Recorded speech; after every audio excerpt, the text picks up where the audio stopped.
주님의 이름으로 여러분을 사랑합니다. 정말 이 찬양을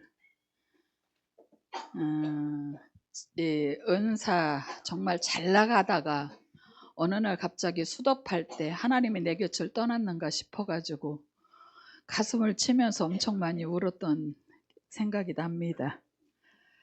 아까 조금 전에 이 광야 이렇게 말씀을 띄워준 거 보니까 광야는 신나는 기적 체험에 가려져 있던 내 안의 밑바닥을 마주하는 그 뼈아픈 시간이며 왜 나만 힘들어야 하는 억울한 피해의식을 버리고 아무 조건 없이 하나님을 신뢰하는 법을 배우는 인생의 가장 지독하고도 정직한 훈련 장소라고 합니다. 그래 맞는 것 같아요. 이 광야라는 곳은 누구나 건너뛸 수 없는 곳, 누구나 누구를 막론하고 다 거쳐가야 할 곳이 광야가 아닌가 생각합니다. 시작하겠습니다. 6강 영성 발달 과정 광야. 첫째, 광야의 단계. 애굽이 능력이 임하는 곳이라면 광야는 십자가, 자기 부인 정화의 장소입니다. 애굽에서 사람들은 하나님의 임재를 발견합니다. 권능의 세계, 불의 세계, 하나님의 영광을 발견합니다. 그러면서 그들은 바로의 권세에서 벗어나게 됩니다. 그들은 승리의 삶의 맛을 알게 됩니다. 그들은 기독교가 너무 좋은 것임을 알게 됩니다. 그들은 하나님이 살아계신 분이심을 알게 됩니다. 그들은 하나님을 찾기만 하면 모든 것들이 아무런 문제가 되지 않는다는 것을 발견합니다. 그러나 때가 되면 그들은 광야로 가야 됩니다. 그들은 온갖 낙관적인 생각으로 가득 차 있지만 그들은 광야로 가야 됩니다. 이곳은 달콤한 곳이 아닙니다. 고통과 쓴뿌리, 눈물만이 가득한 곳입니다. 애굽은 하나님의 백성이 하나님의 시간이 되었을 때 하나님을 발견하고 자신이 하나님의 자녀임을 알게 되는 곳입니다. 그러나 아직도 그의 본성은 세상의 사람, 육체의 사람입니다. 광야는 주님의 깨우치심을 통해 자신의 본성을 발견하는 곳이며 영에 속한 사람이 되기 위하여 겉사람이 죽음을 경험하는 곳입니다. 이곳에서는 기본적인 생명을 유지하는 것 외에는 모든 요구들이 거절됩니다. 애굽에서 경험했던 은혜의 하나님께서 이곳에선 무서운 훈련의 채찍을 드십니다. 아멘. 그래요. 채찍을 드신답니다. 정말 광야에서는 그 십자가, 정말 자기 부인을 정화하는 장소라고 했습니다. 애굽에 있을 때는 정말 지난번에 목사님 그러셨어요. 애굽에 있을 때는 참 신났다고. 그렇죠. 재미있었죠. 정말 이 하나님께 구하는 것마다 이루어지고 정말 병든 자의 손을 얹을 때 나아지고 하나님이 나를 알아가기 위해서 만나주시는 방법인 것을 모르고 하나님이 나만 사랑한다는 착각 속에 있으면서 정말 기쁘게 즐겁게 그때가 돌이켜볼 적에는 아무것도 모르기 때문에 그때가 가장 행복한 신앙생활을 했던 때가 아닌가라는 생각을 하게 돼요. 정말 그만큼 하나님이 주시는 것. 그러나 하나님의 뜻보다는 내 만족이 우선이었잖아요. 내 기쁨이 먼저였고. 그러나 나의 육성과 이성, 죄성을 보게 하는 나를 붙잡고 있는 것을 다 내려놓고 하나님 앞으로 나가야 하는 곳이 광야라고 했습니다. 이 광야에서는 제가 경험했던 광야에서는 굉장히 외로운 곳이었어요. 외롭고 정말 고독하고 나만 홀로 서 있는 것 같은 느낌? 하나님을 불러보아도 불러도 대답은 없고 메아리 쳐서 다시 돌아오는 그런 곳이 광야가 아니었나 하는 그런 생각이 듭니다. 그러나 이 광야 또한도 애굽도 마찬가지지만 이 광야 또한도 우리가 거기서 지켜야 할, 거기서 살고 있어야 할 그런 곳은 아니잖아요. 빨리 빠져나와야 하는데 내가 나를 볼 수 있어야 빠져나올 수가 있는 곳이 그 광야인 것 같아요. 그러나 그 애굽에서 신났던 것에 치우쳐 있다면 나의 육성, 이성 이런 거는 나의 죄성도 돌아볼 수가 없는 것이죠. 그러나 그것을 눈치가 빠르게 옛날 속담이 그러더라고요. 눈치가 빠르면 절에 가서도 새우젓을 얻어먹는다고. 진짜 하나님의 우리에게 주시는 그 과정들을 깨달았다면 그렇게 고생을 하지 않았을까 하는 그런 생각도 해보게 돼요. 그러나 어찌됐든 그 누구도 성경의 어떤 인물도 광야를 거치지 않은 분이 없는 것을 보게 됩니다. 애굽은 하나님의 은혜로 거저 통과했으나 이곳에서는 자기의 정과 욕심을 십자가에 못 박고 순종하지 않는 사람은 아무도 광야의 바깥으로 나가지 못합니다. 애굽에서 방언을 했든 예언을 했든 투시를 했든 입신을 했든 기적을 행했든 수많은 병을 고쳤든 이곳에서는 자신의 고집을 주님께 굴복시키지 않고는 한 걸음도 앞으로 나갈 수 없습니다. 애굽에서 기적을 맛보고 이스라엘 백성은 신이 납니다. 그러나 그들은 자신들의 속에 무엇이 있는지 모릅니다. 아직 자신들이 주님을 섬길 준비가 되어 있지 않음을 모릅니다. 아직 자신의 속에 처리받아야 할 수많은 악의 목록이 있다는 사실을 알지 못합니다. 그래서 하나님은 그들을 광야로 인도하십니다. 주님이 요단강에서 성령이 임하신 후에 성령께서는 예수님을 광야로 인도하십니다. 그것은 우리 모두에게 적용되는 영적 여정의 모형을 보여주시는 것입니다. 네. 우리 속에 무엇이 들어있는지 진짜 몰라요. 어떤 악의 그 목록들이 내 안에 있는 것인지도 모르고, 현재, 그러니까 이 애굽에서의 그렇게 지냈던 것으로 인해서 그걸 붙잡고 있다면 광야는 어떤 것이라는 것을 눈치를 채지 못하면 고통 속에 있는 것은 맞는 것 같아요. 이 우리 가나안 나눔의 책을 엊그제 이거 읽으면서 그런 생각을 했어요. 내가 그 고통 속에 있을 때 이 책을 만났더라면 말 그대로 이스라엘 백성처럼 이렇게 바로 갈 수 있는 것을 뺑뺑 돌지 않았을까, 그런 생각을 하게 되더라고요. 바로 갈 수 있는 길을 뺑뺑 도는 거잖아요. 우리가 모르기 때문에. 그러나 내가 전부를 알고 있는 착각 속에 있단 말이에요. 우리의 본질이 무엇인지를 모르기 때문에. 그런데 그렇게 건너올 적에 그 누구도 우리의 본질이 무엇인지를 가르쳐 주시는 분이 없었어요.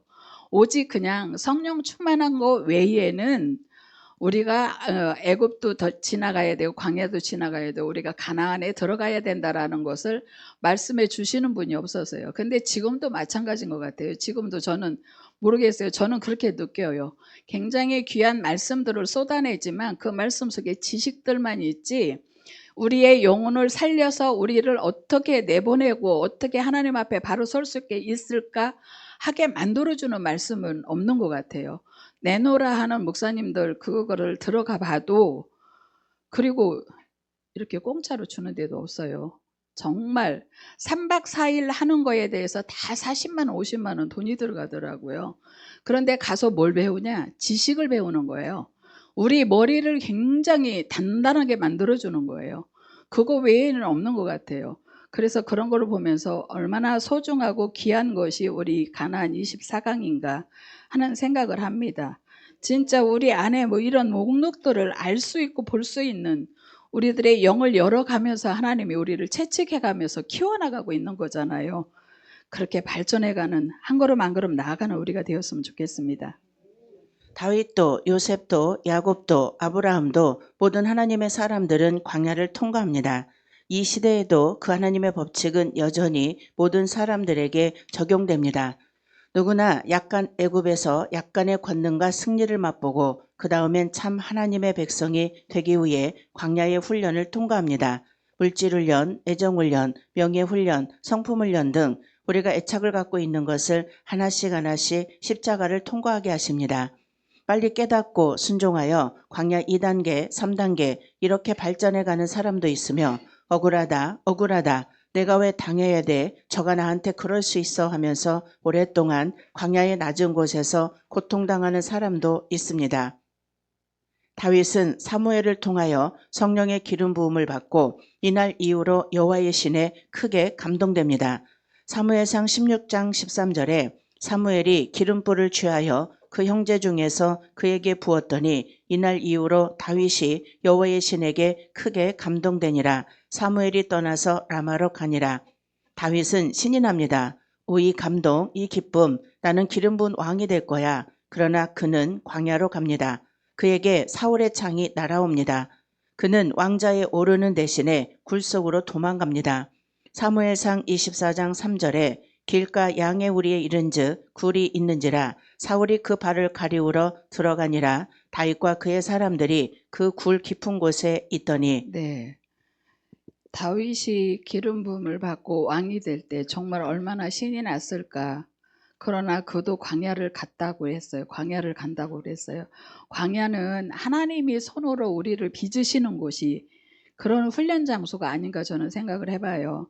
나의 억울함이나 원망이나 주장보다 하나님이 나를 이끄시도록 나를 들어야 하는 곳이 이곳인 것 같아요. 내가 주인으로 삼았던 나의 육성, 이성 이런 것들을 가지고 있는 것들을 죽이려고 하고 그것을 빼내려고 할 때는 굉장히 아픔이 있어요. 왜냐하면 그것에 애착을 갖고 내가 품고 있었던 거잖아요. 그거를 가지고 나는 이것만이 있어야 살 수 있다라고 생각해왔던 것들이잖아요. 이런 것들을 내놓을 때까지는 얼마나 아픔이 있나. 그런 그 아프고 속상하고 억울하고 이런 것들을 다 내려놓고 그래도 우리는 뒤돌아가지 않아야 되고 앞으로 나가야 되기 때문에 나를 써주시기를 원하는 마음을 갖고 있기 때문에 우리는 광야로 가야 된다고 생각을 해요. 환희의 춤 대신에 그는 살아남기 위해 미친 짓을 합니다.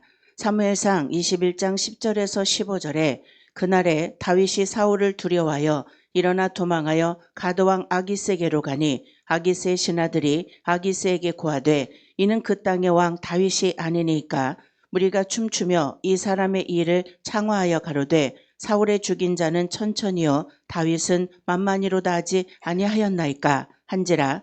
다윗이 이 말을 그 마음에 두고 가드왕 아기스를 심히 두려워하여 그들의 앞에서 그 행동을 변하여 미친 채하고 대문짝에 그적거리며 침을 수염에 흘리매 아기스가 그 신하에게 이르되 너희도 보거니와 이 사람이 미치광이로다. 어찌하여 그를 내게로 데려왔느냐. 내게 미치광이가 부족하여서 너희가 이 자를 데려다가 내 앞에서 미친 짓을 하게 하느냐. 이 자가 어찌 내 집에 들어오겠느냐 하니라. 그는 왕에 오르기 전까지 광야에서 왕이 되기 위한 수업을 받습니다. 미리암은 춤을 춥니다. 하나님을 찬양하라. 그는 말과 그 탄자를 바다에 던졌음이로다. 그러나 그 찬양하던 입술의 침이 마르기도 전에 그들은 원망의 말을 토하고 미리암은 넘어집니다. 그녀는 불평하다가 문둥이가 됩니다. 베델에 하나님을 경험한 야곱, 그는 감격합니다. 여호와께서 과연 여기 계시거늘 내가 알지 못하였도다. 그러나 그는 광야로 갑니다. 놀라운 꿈의 사람 요셉, 그러나 그는 광야로 갑니다. 주님의 손에 붙들린 바울, 그 빛에 거꾸러진 바울, 그러나 그도 광야로 갑니다. 주님께서 아브라함에게 말씀하십니다. 본토 친척 아비집을 떠나라. 내가 내게 지시하는 곳으로 가라. 아브라함은 순종하고 그곳에 도착을 합니다. 그곳에 기근이 옵니다. 주님께 순종하자 기근이 옵니다. 그는 광야를 경험합니다. 그리고 그가 광야에서 나오기까지는 많은 시간이 걸립니다. 애굽에서는 하나님의 살아계심을 발견하고 광야에서는 자신의 죄성을 발견합니다. 몸은 애굽을 나왔으나 마음속에는 아직도 애굽의 속성이 있습니다. 여전히 죄를 좋아하고 편안함을 좋아하며 세상을 사랑하고 자기를 사랑합니다.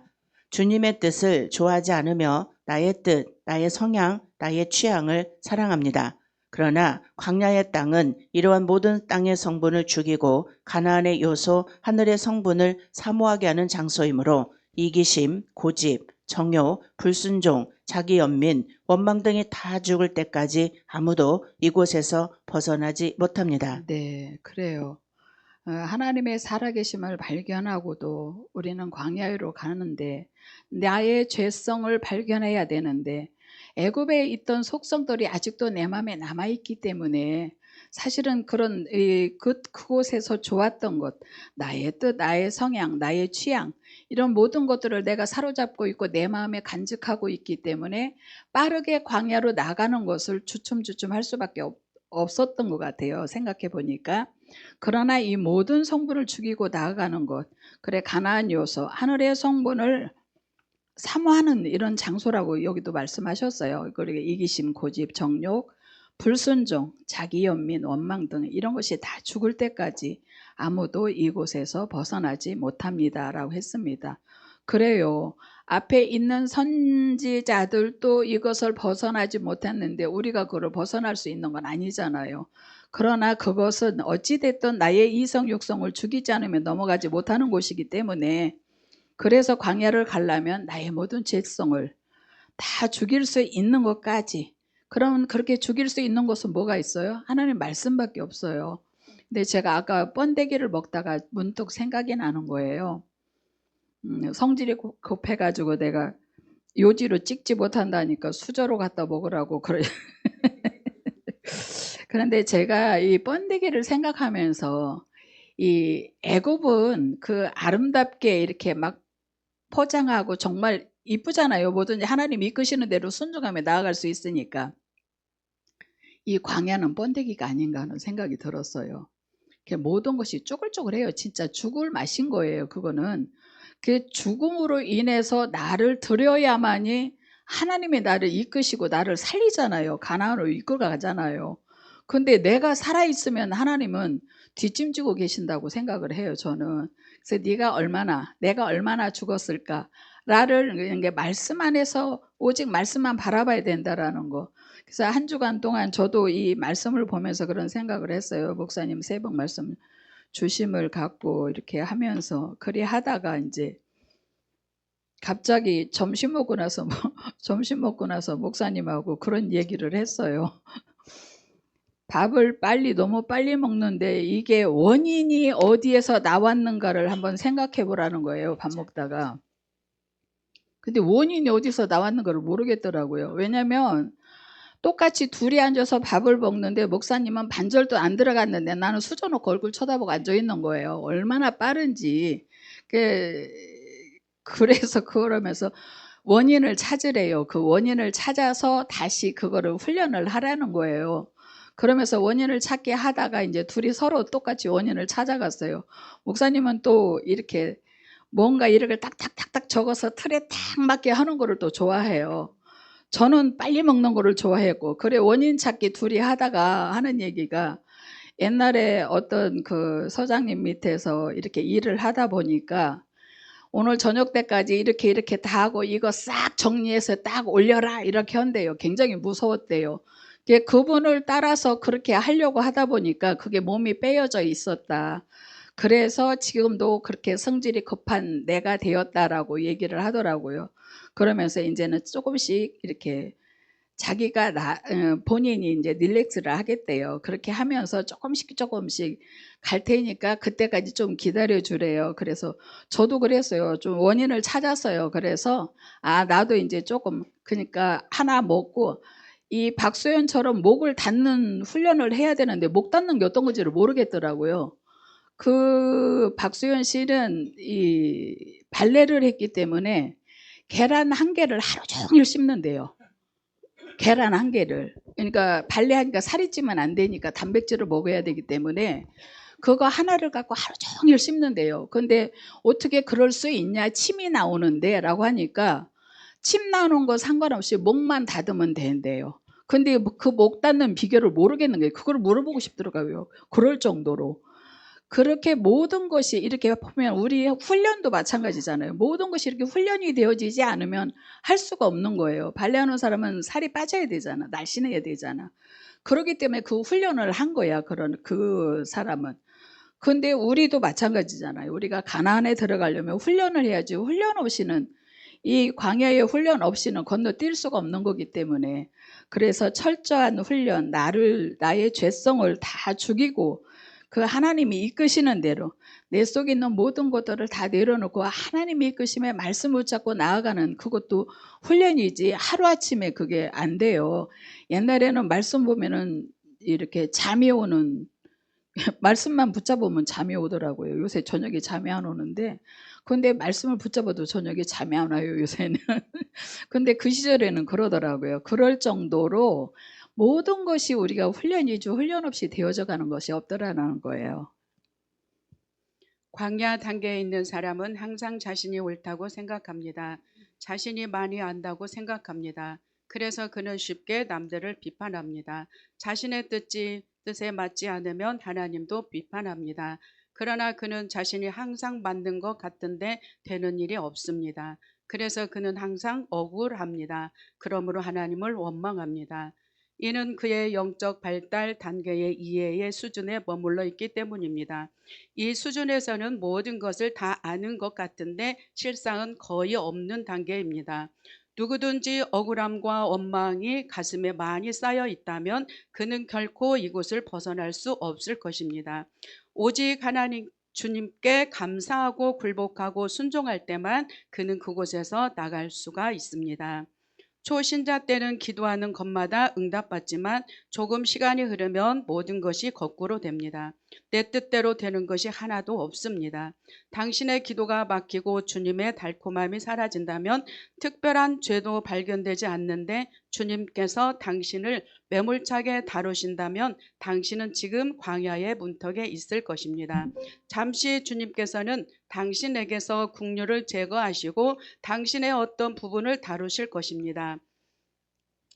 이때는 은혜의 시간이 아니기 때문에 눈치 없이 응석을 부리지 말고 다음에 국률의 시간이 올 때까지 납작 엎드려서 시기를 통과해야 합니다. 조용한 기도를 할 때 애굽인들은 잠을 자지만 광야인들은 잡념이 많습니다. 그들은 생각이 복잡합니다. 광야에서는 모든 것들이 복잡해집니다. 신앙은 단순한 것이며 자신은 많은 것들을 알고 있다고 생각했는데 이제는 모든 것이 혼란스럽습니다. 전에 가졌던 많은 확신들이 이제는 퇴색되고 과연 자신이 지금 오른쪽에 있는지 확신을 할 수가 없습니다.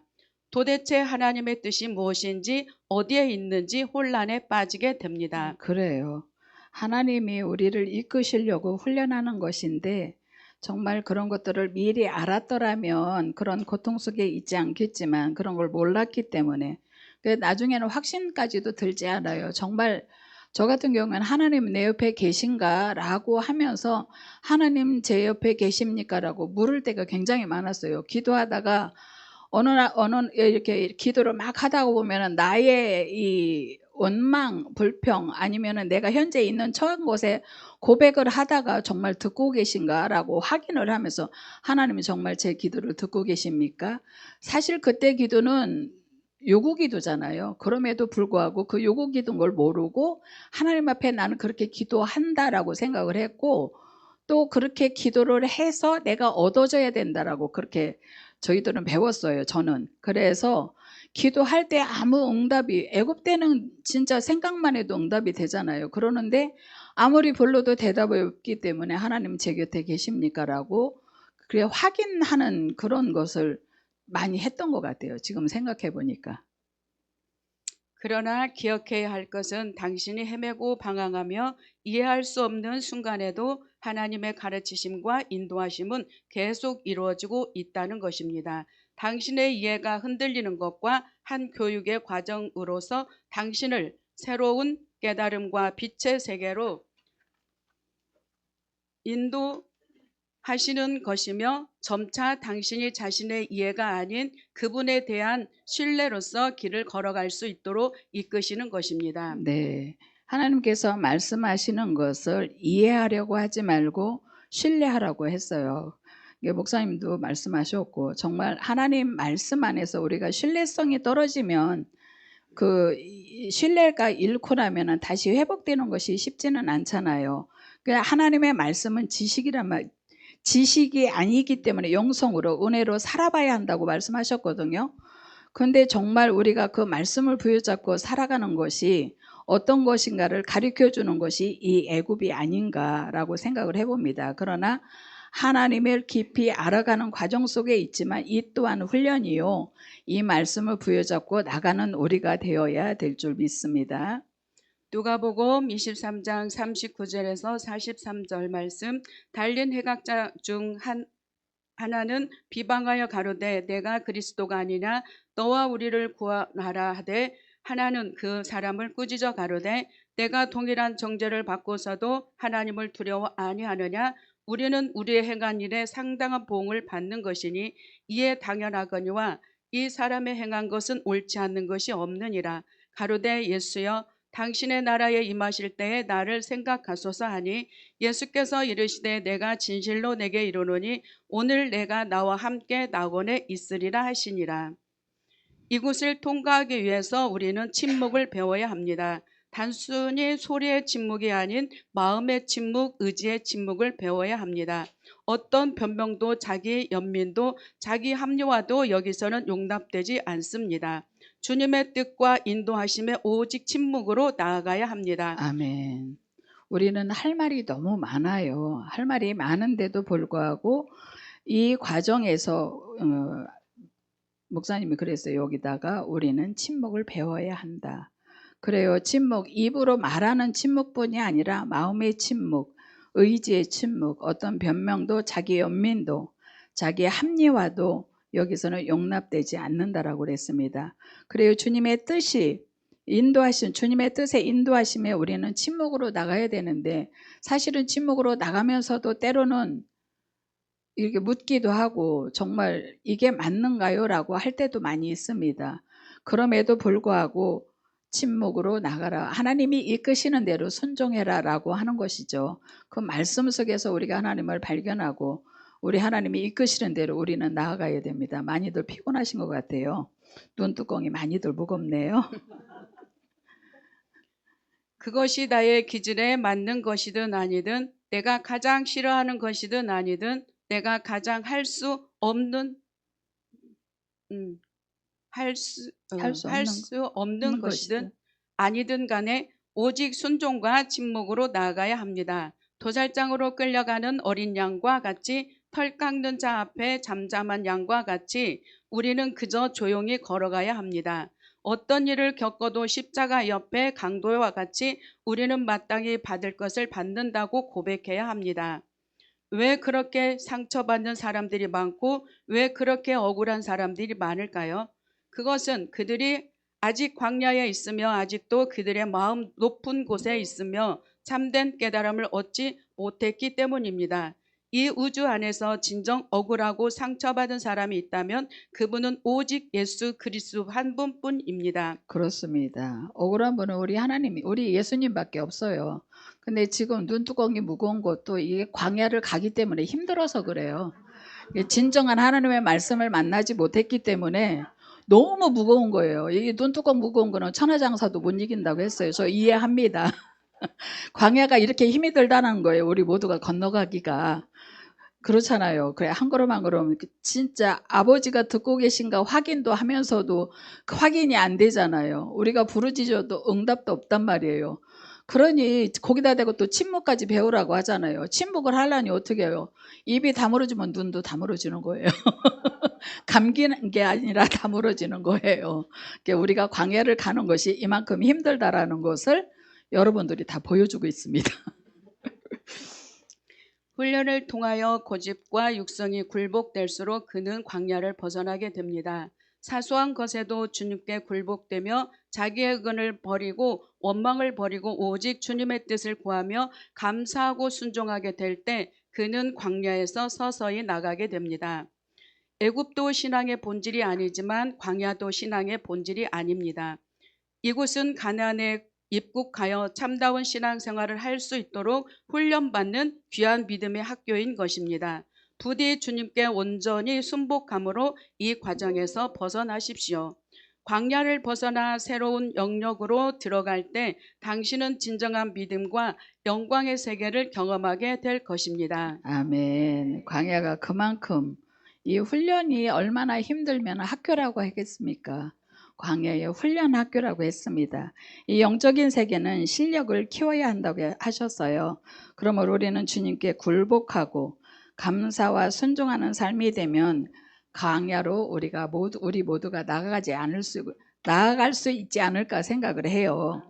그러니까 나의 생각을 내려놓고 나의 생각을 내리고 나의 생각을 하나님 앞에 드리고 하나님의 말씀대로 순종하고 믿음으로 나아갈 때 우리는 영적인 세계로 들어가며 가나안의 그 맛을 맛보지 않을까 생각을 합니다. 가나안의 맛을 봐야만 전에 신구 씨가 그랬잖아요. 너희들이 개 맛을 알아? 그러잖아요. 그죠? 먹어본 사람은 아는 거예요. 우리 모두가 통과해서 가나안의 맛을 보면 아 그래 가나안은 누구나 통과하는 거지만 이렇게 할 수 있어라고 우리도 말해줄 수 있고 가르쳐줄 수 있잖아요. 어찌됐든 통과는 그곳은 훈련이니까 훈련 장소니까 걸어가야 하는 거는 맞습니다. 그러나 그럼에도 불구하고 더디지 않게 빨리 가나안으로 달려가는 우리 모두가 됐으면 좋겠습니다. 감사합니다.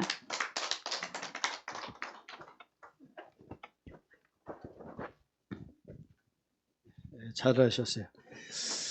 이 광야 이성이라는 이 광야는 보면은 여기는 육성이라는 것은 이렇게 이제 어떻게 보면 이 육적인 그 본능적인 부분이잖아요.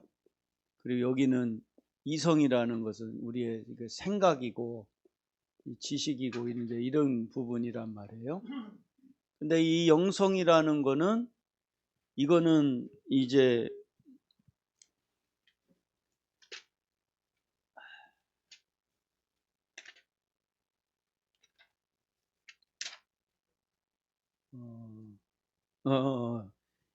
여기는 육적인 본능이라고 그런다면 여기는 이제 이해의 세계죠. 이해의.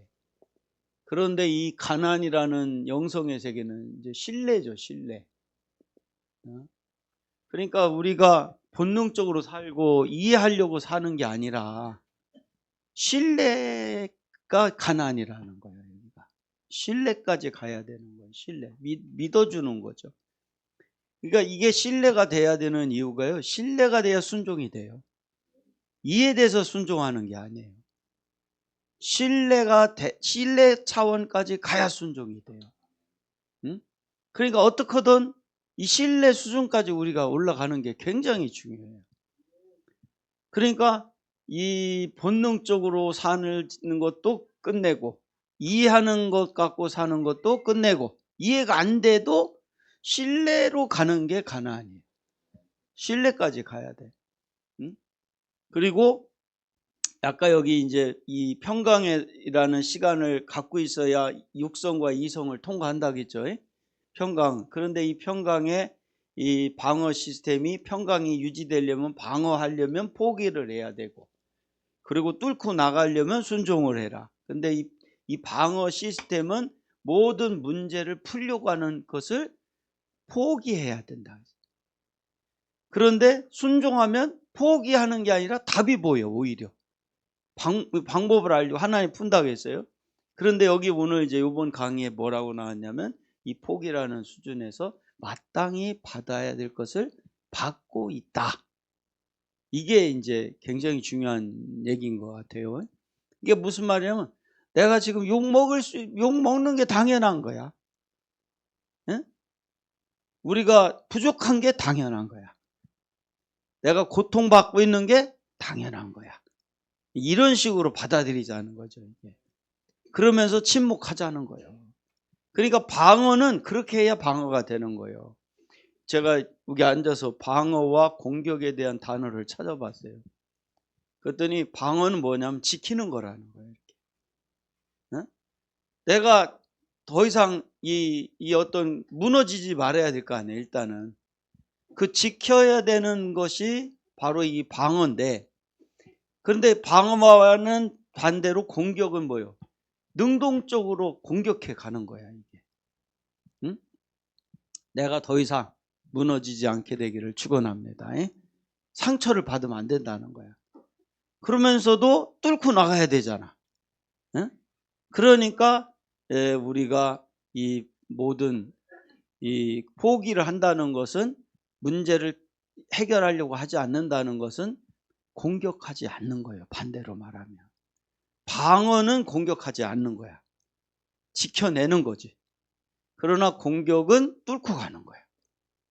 그래서 우리가 어떤 문제가 발생했을 때 그 문제를 자꾸 어떻게 하면 해결될까, 어떻게 하면 문제를 풀을까, 무엇이 답일까 그렇게 하지 말라는 거예요. 응? 그냥 내려놓고 대신에 그거는 내려놔야 평강이 오는 거고, 방어는